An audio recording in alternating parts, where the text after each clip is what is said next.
Hello everyone, welcome to GK Trick India.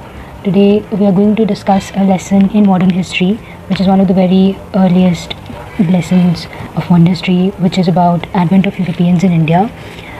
And in this particular lesson, we will discuss a little bit of background of why the Europeans came to India, what were the reasons, and then how the events took place after their arrival, who were the personalities involved, and then eventually the wars that took place, and then how gradually, after eliminating everyone else, how the English succeeded in taking control of the whole of the subcontinent, Indian subcontinent, for themselves.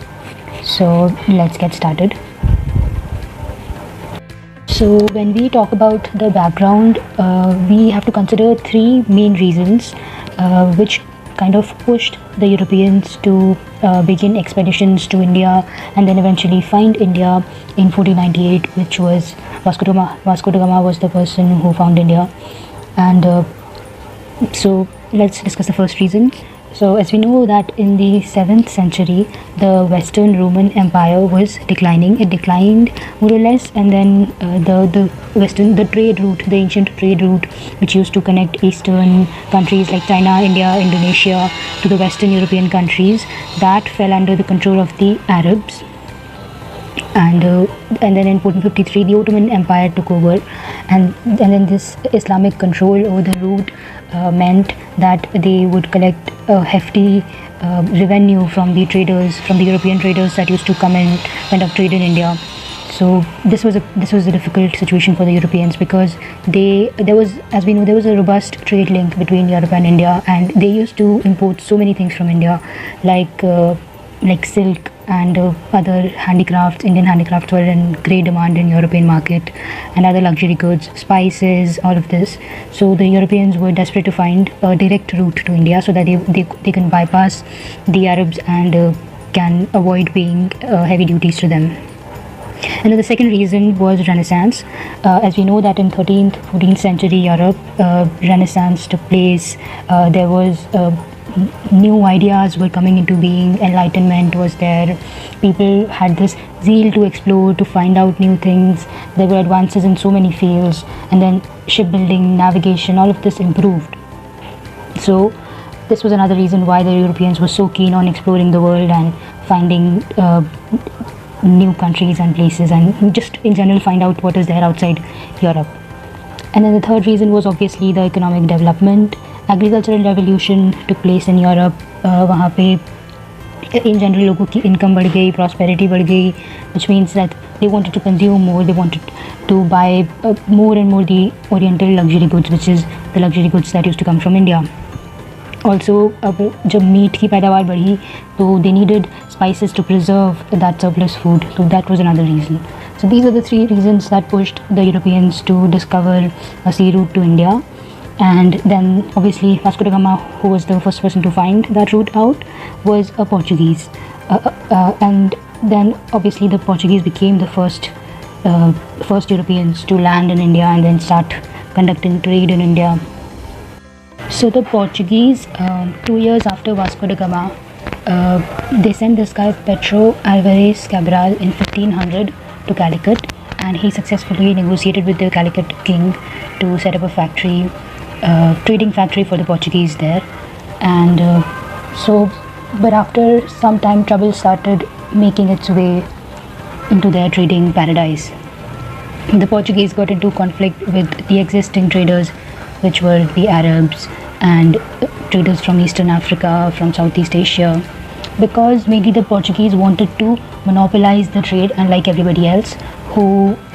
So they got into wars with all these people. And now this was one of the excuses because of which they asked the Calicut king to fortify their settlement. And after that, the first governor was sent by the Portuguese king, who was called Francisco de Almeida, and this guy was the one who started the blue water policy of the Portuguese. The blue water policy was basically to take control of the Indian Ocean region by eliminating all the other competition, Arabs and everyone. And then the second governor came, Alfonso de Albuquerque, who was the real deal. He was the one who actually succeeded in consolidating Portugal rule in India, because he was the one who took control of Goa in 1510. Albuquerque did succeed in wiping out most of the competition, mainly because the Portuguese had a much superior navy and army than the East Africans, Southeast Asians, and the Arabs. So, and after that came the third governor, who was called Nino da Cunha, who just furthered the policy and succeeded in occupying some more territories for the Portuguese. And then, but eventually, the Portuguese rule did decline due to several reasons, which were, first of all, emergence of powerful dynasties. Like we know, the Mughals were on an ascent in the early 16th century, and then in Egypt also large empires were setting up. And the other thing was the rivalry with Marathas. The Marathas were causing trouble for the Portuguese, raiding their settlements, etc. So that was another reason. The third thing was, this is the most important, the unpopular religious policies of the Portuguese. The Portuguese were very interested in converting everyone. Like, they wanted Hindus, Muslims, all the people they could find in India, they just wanted to convert them into Christianity. They were sending their Christian missionaries to India. So this was a very rampant thing, and obviously nobody in India liked that. Mughals also the Portuguese lost their favor with Mughals because of this reason. And the fourth reason was the diversion towards Brazil. Brazil was recently discovered, and the Portuguese were interested in setting their colony over there also. So that was one diversion that took them away from India. And then eventually their influence dropped. So after them came the Dutch. The Dutch came in 1605. They set up their first factory in Masulipatnam, and they were mainly interested in commercial their commercial interest was much more than their political interest. They did not really want to rule or anything, they just wanted to conduct trade. And when the English came, the English and the Dutch obviously got into a conflict, and they fought some wars. And then finally in 1667 they struck a compromise where the English said that we will stick to India, and the Dutch said that we will stick to Indonesia. And that's how one rivalry of the British in India came to an end. And then after, so this is the order of the arrival of all these Europeans is PDEDF. This is a mnemonic that you can remember to keep in mind who came first and who came last. So P is for Portuguese, D is for Dutch, English, and Danish, and then the French. Interestingly, the Portuguese came first and they left last. So please tell me in the comment section when the Portuguese left, when they lost control on the last settlement of theirs, which was Goa. So just comment the year in which they left India. So let's go on to the elephant in the room, the English, who came in 1600s. So they got they got their first charter from the Queen Elizabeth I in 1600, and so when they came and they asked for setting up their factory, they couldn't succeed in the first instance, and then they had to get another charter from James I in 1609, and this time they came and they set up their first factory in Surat in 1613, and then later on they shifted to Bombay when they made peace with the Portuguese, and the English king got Bombay in dowry from the Portuguese. So there was a compromise with Portuguese and the Dutch. By now, two of the rivals of the English were out of the way by the 17th century, and then came the Golden Firman. So the Golden Firman was a very important treaty that the English signed with the Sultan of Golconda in 1632. This was one of the first treaties which gave them permission for free trade without any duties in the Hyderabad region. So this was the beginning of the ways that the English got the kings to persuaded them and used diplomacy and flattery and all these ways that the other Europeans did not use, and this is how they got to sort of get their way through everything. And then in 1639 they got permission to fortify a factory at Madras, which later on became the Fort St. George, their southern headquarters. and this is how their trade extended eastwards. After Madras, they set up a factory in Orissa and Balasore, and then they headed towards Bengal. Bengal was a very important feat for them because it was such an important hub, a trade hub in India at that time. And so they got this farman for trade from the governor Shah Shuja at that time, but then the governor wasn't very happy with their trading ways, and eventually they got into conflict with the governor. But even after the conflict with the governor and then with the Mughals, there was this guy Job Charnock who went to the Mughals, and again flattery and diplomacy through all these things, he got another farman from the Mughals this time, which said that they will get to conduct trade in Bengal and in the location that they wanted. And other than that, they got zamindari of 3 villages, which is a huge thing for a trading company. And then they eventually set up Fort William in Bengal also.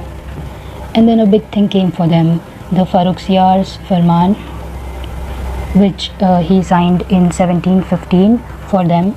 And this is also called the Magna Carta for English East India Company, basically because it listed down all the rights that they had in trading in Bengal, Hyderabad, essentially the whole of Mughal Empire.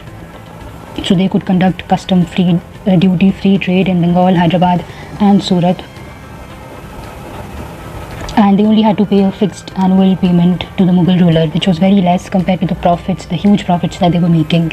So this was a very ill thought of decision on the part of Farrukhsiyar, and he essentially handed over trade of India completely to the English with this Farman. So we saw how the English finally secured a monopoly in trade in India by 1715, but the trouble wasn't still over for them. There were still some more Europeans who were to come. For instance, in 1620, the Danes came, but they weren't exactly trouble because they weren't exactly interested in political motives or even commercial motives. They were mainly here for missionary activities. And so after them came the French in 1667, who were going to be one actual rival for the English. They came and they set up their nerve center in Pondicherry, and right from them they started causing trouble to the English. And so a series of wars started between the French and the English, which are called the Carnatic Wars. It's actually Carnatic. So the Carnatic Wars started, the first one between the English and the French. The first one took place in 1740, and it went on for 8 years till 1748. And so one of the reasons was there was already an existing rivalry between the French and the English in other places in America and in Europe also. So this war was basically an extension of that. And after this war, the Treaty of Aix-la-Chapelle was signed between the two parties. And so this war was important because it had a lot of implications for the Indian political order at that time. It exposed that the military capacity of the European forces is much more than that of Indian forces, because at that time the war had actually taken place between the army of an Indian ruler and the French forces, and a very small number of French forces had succeeded in defeating a huge Indian army, a huge army of some Indian ruler at that time. So this got the Europeans thinking that we could defeat the Indians even with a very small force, because they were militarily more superior, and also the navy was also far superior. So then the second war started.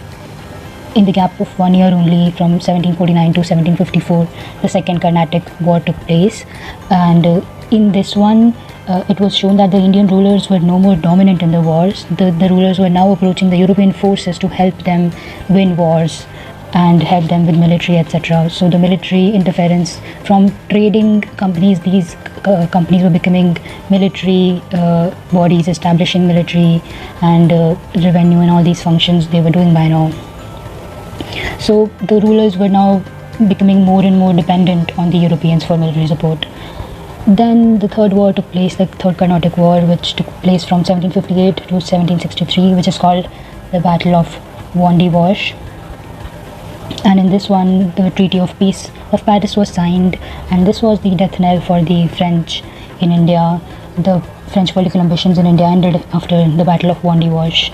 So this war, even though we consider Battle of Plassey as the most important war in terms of consolidating British political presence in India, but this war was equally important because it wiped out their principal rival, which was the French, and the British were the sole European power present now, and they were now ready to take in all that they could from India.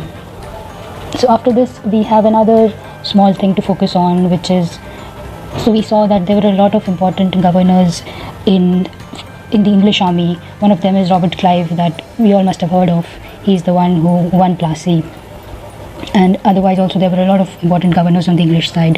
One of the reasons why they won most of the wars in India.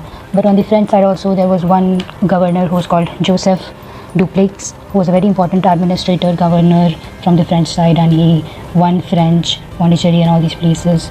But then somehow his influence declined and he just then went away.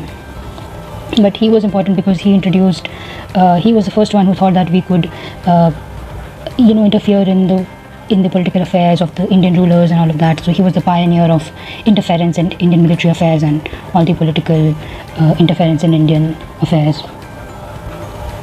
So now let's discuss why the English succeeded in India but the others failed. What were the reasons why the English succeeded and all the European powers faded away over time?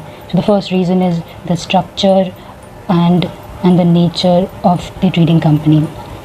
The English East India Company was an independent company, more or less, and they could take their decisions, they could take swift decisions, and so all of it was very organized. The English East India Company was very, very organized as compared to the other European companies. The French East India Company was under the government's direct control, the French government's control, and that's why they did not really have the autonomy to take decisions as quickly and as efficiently as the English had.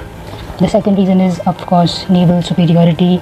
The English had the best navy at that time, and that's why no one could stand in front of them in the waters. And the third reason was the Industrial Revolution. Industrial Revolution was at its peak in England at that time, around 1700s, and so their economy was in a much better situation than everybody else's. Then the next reason is military superiority. This is similar to naval superiority. The English army was very organized. They had much superior arms and ammunition, artillery and all of that the Indians and the other Europeans did not have. And then there was a stable government also. That was another factor. The other thing was lesser zeal for religion. This is something that differentiated the English from all the other Europeans. They were not interested in any forceful conversions. They were mainly focused on their commercial interests and the political interests. So this played on in their favor. And the last point is better finances, which was through debt market. Nobody else at that time was thinking of funding all their wars through the debt market. They were directly just picking up money from their governments, and obviously no government would have that much money to just fund wars like that. So this is something that the English did. They picked money from the debt market, and again this just goes on to show how financial market is so important right now for the Indian government also. Like, they are focusing on the banks and the NPA problem currently. So this is one lesson from the history that we are learning and are focusing on our financial health, just so in case we will need to conquer someone else in the future. So that's the end of the video here. Thank you for watching the video. If you liked it, then please like, share and subscribe so that we can make more such videos. Thank you.